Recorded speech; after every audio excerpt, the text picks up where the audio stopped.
The other thing you can do is you can, excuse me, we just did a podcast on this.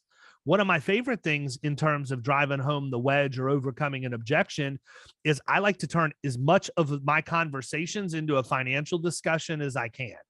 And I know you guys have heard me talk about this before, but if you go in and you've got somebody whose experience mod is, 1.5, and let's just keep the math easy on $100,000 a manual premium. And because the mod's 1.5, they're paying 150. And they say, well, my agent's my friend, or I've had my agent for a long time, or my number one question is, I understand that your agent's your friend. I understand that you've, probably had a relationship with them for some time, but are they a $50,000 a year friend?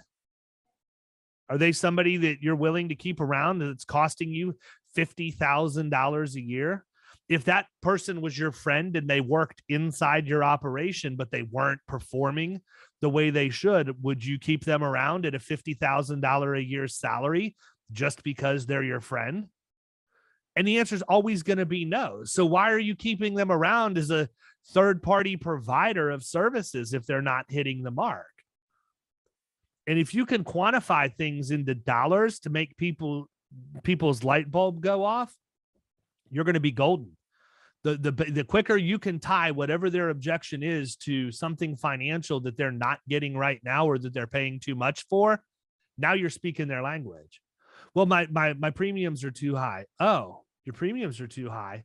And then you start your mirroring too, right? So you can go straight into Never Split the Difference with Chris Voss. Well, you're a nice guy, but your premiums are too high. Premiums are too high? Well, yeah, I mean, I'm looking at your auto quote, and your auto quote here is at least $10,000 more than what I'm paying right now. 10,000 more. Well, yeah, I mean, I understand that I blacked out all the premiums when I sent everything over, so you can't see what they are because that's the kind of crap people do, right? But keep them engaged and keep them talking.